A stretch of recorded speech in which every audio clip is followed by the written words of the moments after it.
지난 주일 우리는 사도 바울이 로마에 있는 그리스도인들에게 보내는 문안 인사에 대해서 나눴습니다. 사도 바울이 다정한 목소리로 마치 다정하게 우리에게 들리는 것 같지 않았습니까? 그런 어조로 사랑하는 동역자들의 이름을 하나하나 불러가며 그들에게 문안 인사를 전했습니다. 그런데 갑자기 그의 어조가 바뀌어가기 시작했어요. 오늘 본문이 그것입니다. 문안 인사를 하다가 갑자기 뜬금없이 왜 이런 말을 할까? 지금 편지 말미에 이렇게 뜬금없어 보이는 이런 권면을 하는 것은 그만큼 이 부분이 중요하다는 것이죠. 이 악한 세대 가운데 우리가 믿음을 지키고 끝까지 승리하기 위해서는 이 부분이 중요하기 때문에 마지막 부분에서 그것도 문안 인사 가운데 이런 강조를 하는 것입니다. 이 교회가 온전히 서야 이 악한 세대 가운데 우리가 바른 믿음을 가지고 끝까지 승리할 수 있죠. 그리고 예수 그리스도께서 다시 오시는 그때에 주님 앞에 우리가 기쁨으로 설 수가 있는 것입니다. 우리가 나눴던 것처럼 사도 바울의 그 동역자들이 끝까지 사도 바울이 기뻐하는 그 모습대로 이 악한 세대 가운데서 믿음을 지키고 승리하고 주님의 칭찬과 상급을 받을 수 있기 때문에 또 그것을 이룸에 있어서 교회가 어떤 모습을 하고 있어야 하는 건지 굉장히 중요하기 때문에 이 말미에 이와 같은 부분을 강조했을 것이라고 생각합니다. 통계에 의하면 한국 종교 인구 가운데 개신교 인구가 22%라고 해요. 여러분 우리나라 인구가 얼마입니까? 5천만이 좀 넘지 않습니까? 그러면 22%면 굉장히 많다는 것이죠. 22%면 5천만 인구 중에 1,000만 명은 그리스도인이라는 것이에요. 한 10년 전에 듣기로는 한 800만이라고 들었는데 이 1,000만 명 이상으로 나왔으니까 굉장히 고무적이라고 생각되기도 합니다. 그런데 여러분 5명 중에 1명이 그리스도인인데 그런 말인데 왜 이렇게 이 땅 가운데 그리스도인들이 많으면서도 이 땅은 점점 어두워져 갈까요? 왜 죄악과 그런 어둠의 역사들이 이 땅 가운데 점점 난무할까요? 굉장히 아이러니하지 않습니까? 그것은 우리가 주님의 뜻 가운데서 온전히 이 어둠의 세상을 밝히는 빛과 소금의 역할을 감당하지 못하고 있다는 반증이기도 하겠죠. 그런데 또 다른 통계에 의하면 그 22% 개신교 인구 중에 10%는 이단 사이비 종교에 속한 사람들이라는 거예요. 그 말은 뭐냐면 1,000만 기독교인 중에 10%가 이단 사이비에 빠진 사람들이라는 거예요. 어떤 통계는 심지어 그 인구가 200만까지 잡고 있습니다. 여러분 굉장히 충격적인 일이에요. 그렇지 않습니까?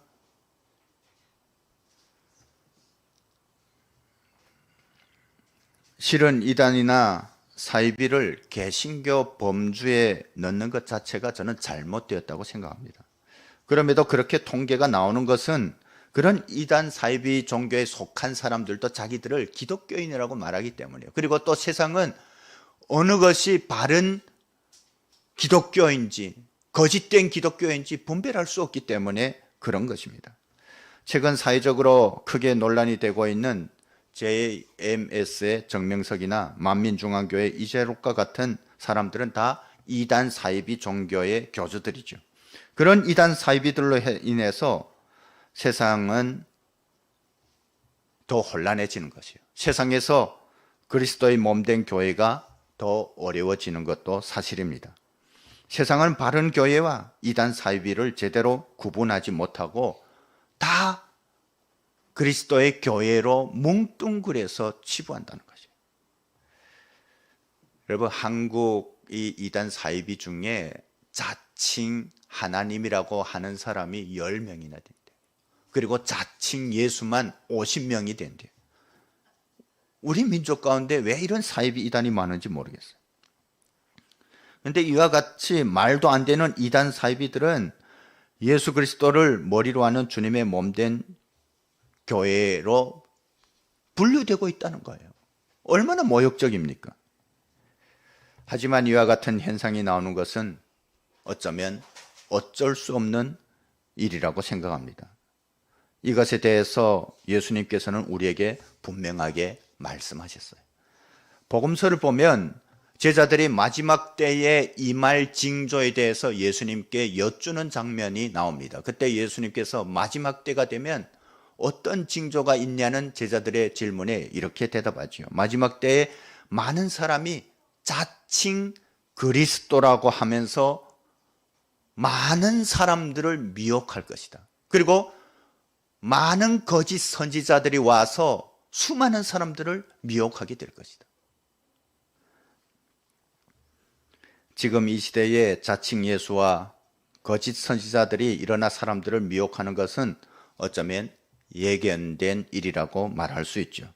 인간이 죄악된 욕망으로 인해서 하나님의 심판을 두려워하지 않고 거룩하신 하나님의 이름을 들먹이면서 죄악을 일삼고 있는 것입니다. 지금이나 초대교회 시기나 인간의 죄악으로 인해서 이와 같은 현상들은 계속 이어져 오고 있습니다. 물론 초대교회와 지금 시대의 어떤 그 양상들은 좀 다를 수가 있어요. 지금은 마지막 때가 가까이 왔기 때문에 예수님의 말씀처럼 하나님이나 예수 그리스도의 거룩한 이름을 들먹이면서 그런 이단 사이비들이 이렇게 활동하고 있지만 초대교회 때는 지금과는 좀 다른 모습이었어요. 우리가 이 갈라디아서나 그리고 로마서 말씀을 통해서 알고 있는 것처럼 하나님의 진리를 교활하게 교묘하게 변조해서 사람들을 그 구원에서 떨어뜨리려고 하는 거짓 선지자들이 있었다는 거예요. 그런 부분이 다를 수 있습니다. 그럼에도 불구하고 그들의 공통된 점은 오늘 말씀에 있는 것처럼 그들 모두가 자기의 헛된 욕망 때문에 하나님을 대적하고 있다는 거예요. 하나님의 뜻을 의도적으로 가로막고 있다는 것입니다. 오늘 이단 사이비 교수들이나 초대교회의 복음을 거스르는 자들은 모두 자기의 죄악된 욕망을 위해서 주님의 이름을 팔고 잘못된 구원을 전하고 있었던 것입니다. 그래야만 자기의 욕망을 이룰 수 있기 때문입니다. 하여 오늘 말씀에 나오는 구원의 교훈을 거스르는 자들이나 오늘날 이단 사이비에 넘어가게 되면, 그 유혹에 넘어가게 되면 주님께서 핏값으로 사셔서 우리에게 부여해 주신 그 놀라운 구원의 은혜를 이룰 수도 있다는 것이에요. 때문에 우리가 깨어 있어야 합니다. 진리 가운데 굳건히 설 수 있어야 합니다. 말씀의 진리 가운데 온전히 뿌리 박으면 우리를 멸망에로 이끄는 그 어떤 거짓된 유혹에도 우리는 결코 넘어가지 않을 것입니다. 우리가 진리 가운데 깨어 있지 않으면 언제 어디서 넘어갈지 누구도 알 수가 없어요. 우리가 지난 주일에 나눴던 것처럼 사도 바울이 자기가 아끼고 사랑하는 동역자들의 이름을 불러가면서 문안하였는데, 바로 이와 같은 권면을 그 뒤에 하는 것은 그들을 너무 아끼고 사랑하기 때문에 그들이 지금 가지고 있는 그 구원과 그 믿음을 주님께서 다시 올기까지 가지고 가야 하기 때문에 그것을 이루는 데 있어서 이 부분을 특별히 조심해야 되기 때문에 강조하는 것이라고 생각합니다. 진리의 말씀 안에서 우리가 깨어있지 않으면 결코 사탄의 전략을 이길 수가 없습니다. 그 진리의 말씀을 나의 마음에 새기는 것이 무엇보다도 중요하죠. 여러분, 다른 사람이 말씀을 깨달았다고 해서 나는 그냥 방심하고 있으면 안 된다는 것이에요. 나와 함께 교회를 다니는, 아니면 또한 우리 교회의 어떤 목회자 중에 어떤 말씀을 많이 깨달았다고 해서 그냥 저 사람 옆에 붙어 있으면 나는 안심하겠구나 하는 것도 잘못된 생각이란 거예요. 가장 중요한 것은 내가 말씀의 진리 가운데 거하는 것이 중요합니다. 여러분, 그래서 우리가 매일 아침마다 말씀을 묵상하고 말씀을 통독하는 거예요.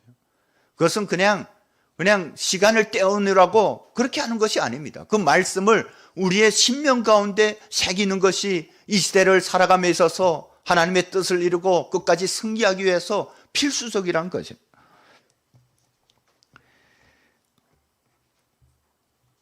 왜 많은 사람이 거짓되고 잘못된 이단에 빠질까요? 여러분, 신천지라든가 JMS 그리고 하나님의 교회를 비롯한 많은 이단 사이비 종교에 빠진 사람들 중 대부분이 기성교회를 다녔던 사람들이란 사실이에요.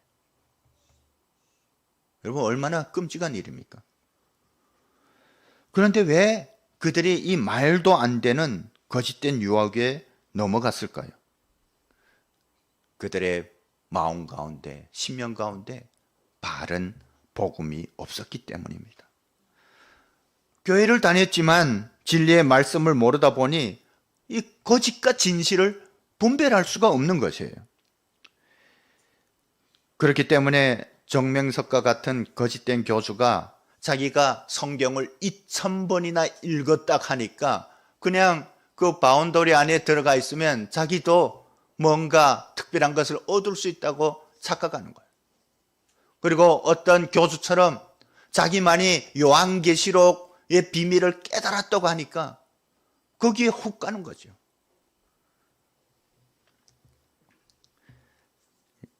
여러분, 누가 성경을 몇 번 읽은 것이 중요한 것이 아니고 또 누가 요한계시록을 깨달았다고 하는 것이 중요한 것이 아닌 바로 나 자신이 말씀 가운데 그 진리 가운데 온전히 거하는 것이 무엇보다도 중요하다는 것이에요. 자기 자신이 말씀 가운데 거하지 못하고 말씀의 진리를 깨닫지 못하니 이단 교수들의 그 얼토당토한 말도 안 되는, 여러분 들어보면 진짜 말이 안 돼요. 너무나도 어처구니 없어요. 성경을 조금이라도 안다면 그런 거짓에 속아 넘어갈 수가 없어요. 그런데 왜 거기에 빠집니까? 말씀이 없기 때문에 그래요. 그렇기 때문에 전혀 분별하지 못하죠. 거짓과 진리를. 우리가 진리와 성령으로 깨어 있지 않으면 이런 가문리설에 넘어갈 수밖에 없다는 것입니다. 왜냐하면 거짓 선지자들과 이단 사이비들은 다름 아닌 우리를 구원에서 떼어내려는 사탄의 도구이기 때문이에요. 사탄의 전략에 쓰임받는 도구라는 것이에요. 때문에 오늘 본문 17절 말씀처럼 우리가 먼저 진리 안에서 깨어서 그와 같은 거짓들을 분별할 수 있어야 하는 것입니다. 17절 말씀을 함께 읽어보겠습니다. 시작. 형제들아, 내가 너희를 권하노니 너희가 배운 교훈을 거슬러 분쟁을 일으키거나 거치게 하는 자들을 살피고 그들에게서 떠나라. 여러분, 이 말씀이 주는 것이 뭐예요? 배운 교훈에 대해서 우리가 먼저 깨달아야 그것을 분별할 수 있다는 것이에요. 살핀다는 것은 분별을 말합니다. 말씀으로 분별하는 것이에요. 그리고 진리의 말씀에 근거해서 그 거짓임을 분별하게 된다면 그들을 멀리할 수 있어야 한다는 것이죠. 여기에 어떤 의문이 들 수가 있어요. 왜 그런 것을 알게 되면 그들의 잘못에 대해서 설득하고 돌이키게 하지 않고 멀리 하라고 할까? 여러분, 그런 의문이 들지 않습니까? 원수까지도 사랑하라는데 이런 부분에서 사람들이 혼돈합니다. 왜냐하면 이 죄악을 행하는 자들은 이미 자기들의 죄악을 알고 있어요. 이미 십자가의 구원이 어떤 것인지도 알고 그 은혜를 경험했던 사람들이에요. 성령의 인도함을, 성령의 은혜를 경험했던 자들이에요. 하지만 그 마음의 욕망을 끝까지 버리지 않았기 때문에 그 욕망을 이루기 위해서 예수 그리스도의 이름을 악용하는 것이에요. 그래서 예수님께서 복음서에서 그런 말씀을 하는 것입니다. 인간의 모든 죄는 물론 말로 주님을 거역하는 죄까지도 사하심을 받을 수 있지만 성령님을 모독하는 죄는 영원히 사하심을 받지 못한다고 말씀한 거예요. 여러분, 우리가 하나님을 모르면 예수님을 부인할 수가 있어요. 그것도 다 사하심을 받을 수 있다고 말씀해요. 그런데 성령님을 모독한다는 것은 무엇입니까? 성령의 은혜를 이미 체험했다는 거예요. 하나님이 살아계심을 안다는 거예요. 예수 그리스도께서 우리를 위해서 십자가에서 죽으시고 다시 사시고 그분을 믿을 때 우리가 구원을 받는다는 것을 안다는 거예요. 그런데 그럼에도 불구하고 그 은혜를 경험했음에도 불구하고 자기의 욕망 때문에 하나님의 뜻을 고의적으로 거스르는 죄악을 말하는 것입니다.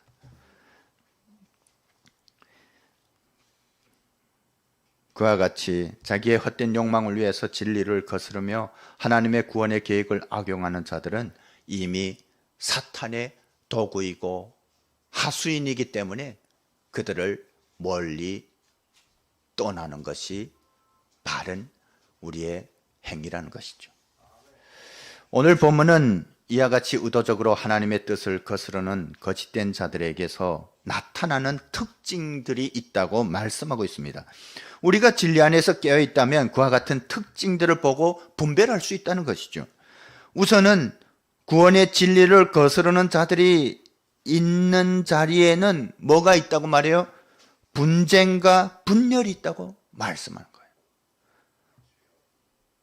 왜냐하면 이들은 거짓으로 주의 백성들을 유혹하기 때문에 분열이 생길 수밖에 없습니다. 이들은 바로 사탄의 하수인으로 행하기 때문에 그런 자리에는 분열이 있을 수밖에 없다는 것이에요. 왜냐하면 사탄은 거짓과 분열의 아비이기 때문입니다. 그래서 여러분, 이단이 있는 곳에는 분열이 있는 거예요.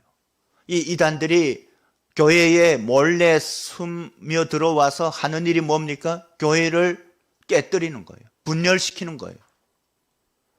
그래서 이 신천지를 비롯한 이 이단들이 기성교회에 들어가서 교회를 무너뜨리는 것입니다. 뭐 산 옮기기 뭐 작전인가 뭔가 하면서. 여러분, 그들이 타깃은 이 세상 사람들이 아니에요. 주님의 몸된 교회입니다. 예수 그리스도를 구주로 믿고 구원받은 하나님의 백성들이에요. 그들에게 이 교묘한 말로 유혹하고 그들을 멸망으로 이끄는 것이에요. 여러분, 그것만 봐도 그 이단 사이비들은 사탄의 도구라는 것을 알 수가 있습니다. 다른 하나의 특징은 18절 말씀에 있는 것처럼 겉으로는 하나님을 위한다고 하지만 실제로는 주님을 섬기는 것이 아닌 자기의 욕망, 죄악된 욕망을 섬긴다는 것이에요. 여러분, 사회적 이슈가 된 이 정명석이나 이재록의 사례만 봐도 우리가 너무나도 잘 알 수 있지 않습니까? 여러분, 그 영상을 보면 자기가 하나님이에요. 자기가 왕이에요. 그래서 이 땅에서 온갖 좋은 것을 다 홀로 누리려고 하고 있어요. 엄청난 그 재성을 들여서 그 많은 사람들이, 눈먼 사람들이 헌금한 그 돈을 가지고 어떤 궁궐을 짓고 거기서 호의호사하는 거예요.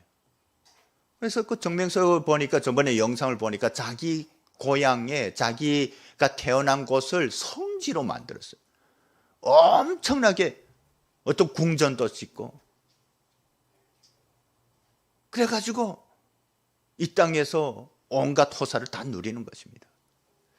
이와 같이 자기들의 욕망만을 위해서 살아가는 자들이 사탄의 도구가 되어서 자기들뿐만 아니라 다른 사람들도 지옥으로 끌어가고 있다는 것입니다.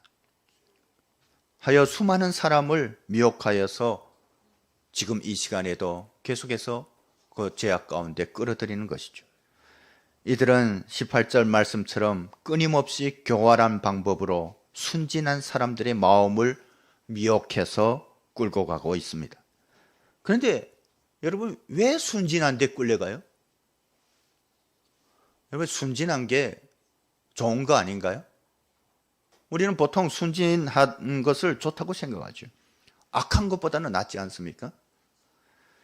하지만 성령과 진리의 지배함을 받지 못하는 순진함은 여전히 제약된 욕망에 이끌려 사는 것을 말합니다. 여러분, 성령과 진리 안에서 깨어있는 순수함과 다른 것이에요. 이 순진함은. 때문에 거짓과 진리를 분별하지 못하는 것이죠.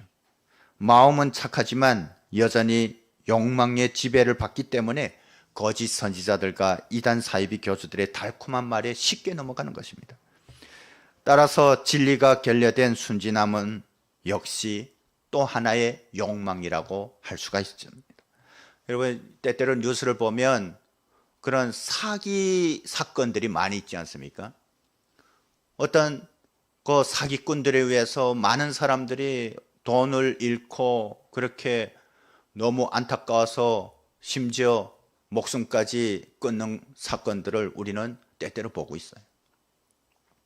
그 사기치는 사람들은 너무나도 나쁜 악한 사람들이죠. 그러면 거기서 사기당한 사람들은 괜찮을까요? 여러분, 그들에게도 책임이 없다고 말할 수 없습니다. 여러분, 그런 사기 사건들 대부분 보면 비정상적인 방법이에요. 비정상적인 방법으로 뭔가 우리의 욕심을 채우려고 하다고 보니까 거기에 속아 넘어가는 것이에요.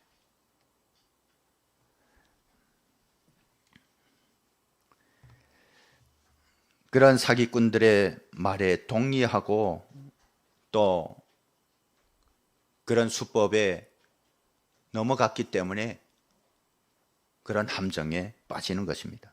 여러분, 신앙도 마찬가지입니다. 왜 많은 사람들이 헛된 이단에 빠진다고 생각합니까?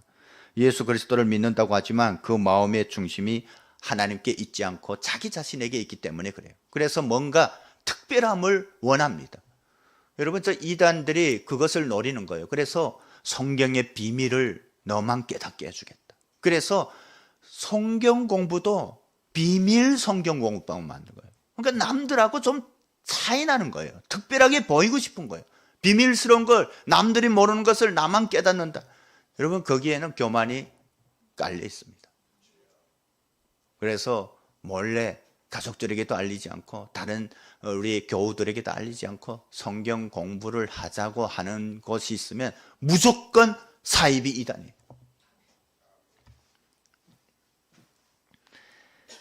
그래가지고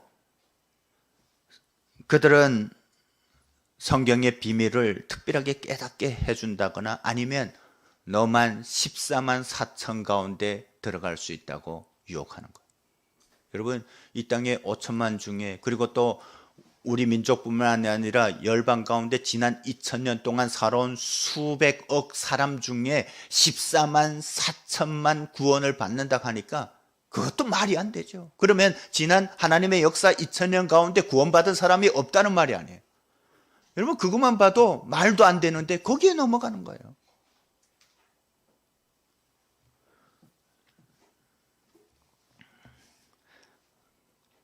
저번에 그 JMS 거기 보니까 이 젊은 이들이 신앙 스타를 만들어 준다니까 거기에 빠지는 거예요. 여러분, 뭐 신앙의 스타가 있어요? 우리는 하나님 앞에 낮고 겸손한 마음으로 임할 수 있어야 하는 거예요. 세상에서 스타를 말하지. 때문에 성경은 우리에게 선한 데는 지혜롭고 악한 데는 미련하라고 말씀하는 것입니다. 19절 말씀을 함께 읽겠습니다. 시작.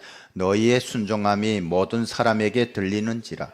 그러므로 내가 너희로 말미암아 기뻐하노니 너희가 선한 데 지혜롭고 악한 데 미련하기를 원하노라. 여러분, 이 사도 바울이 로마에 있는 그리스도인들로 인해서 마음에 기쁨이 있어요. 왜냐하면 그들이 하나님의 말씀에 순종하기 때문이에요. 여러분, 우리가 선한 데 지혜롭고 악한 데 미련하다는 것은 뭘 말하냐면 하나님의 뜻 가운데 순종하는 삶을 말해요. 그래서 안심하는 거예요. 그러나 마냥 안심할 수는 없어요. 늘 깨어 있어야 한다는 것이에요. 예수님께서도 우리에게 그런 당부를 하지 않았습니까? 뱀같이 지혜롭고 비둘기처럼 순결하라. 여러분, 뱀같이 지혜로우면 괜히 표상에 뱀을 해를 날름날름한 그걸 말씀하는 게 아니에요. 뱀처럼 지혜롭다는 것은 진리의 말씀 가운데 거하면서 이 세상을 분별할 수 있는 영적인 분별력을 가지라는 거예요. 비둘기처럼 순결하라는 것은 하나님 앞에 우리가 겸손하라는 것을 말해요. 그래서 사도 바울이 이 로마서 말씀을 통해서 로마에 있는 그리스도인들의 그 순종함을 칭찬하는 것이죠. 가장 중요한 것이 말씀에 대한 순종입니다. 진리의 말씀에 우리가 온전히 순종할 때 교회를 분열시키고 하나님의 백성들을 멸망례로 이끌어내려는 사탄의 모든 계략들을 분별할 수가 있는 것이죠. 그리고 하나님의 권세로 우리가 이길 수 있는 것입니다. 여러분, 하나님의 말씀에 순종할 때 우리가 옳고 그름 그리고 진리와 거짓을 분별할 수 있지만 또한 그런 깨달음이 있을 때, 깨어 있을 때 하나님의 능력과 권세가 우리에게 임한다는 것이에요. 이미 하나님께서는 우리 믿는 자들에게 하나님의 권세를 주셨습니다. 우리가 깨어 있다는 것은 우리에게 내려진 그 권세를 하나님의 능력으로 행할 수 있다는 것을 말하는 것이에요. 그래서 오늘 이 말씀처럼 사도 바울이 뭐라고 합니까? 20절 말씀에 평강의 하나님께서 속히 사탄을 너희 발 아래에서 상하게 하시리라.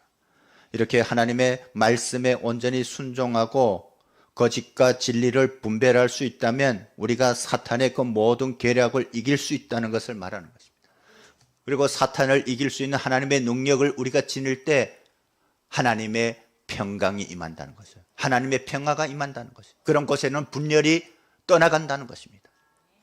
그래서 우리가 말씀의 능력을 가져야 돼요. 말씀 안에 있으면 우리 마음 가운데 하나님의 평화가 임합니다. 전쟁과 분열은 그치게 되고 우리가 이 땅에서도 영원한 하나님의 나라를 우리가 바라보며 그렇게 살아갈 수 있다는 것이에요. 저는 우리 새막나루교회 모든 믿음의 지체들 가운데 이런 하나님의 기쁨과 평강이 충만하기를 원합니다.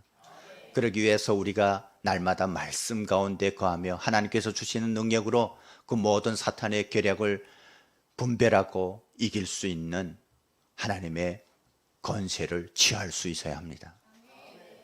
그것을 구하면서 하나님과 함께 날마다 동행하고 승리하는 여러분들 되시기를 주님의 이름으로 축복합니다. 시간 함께 기도하시겠습니다.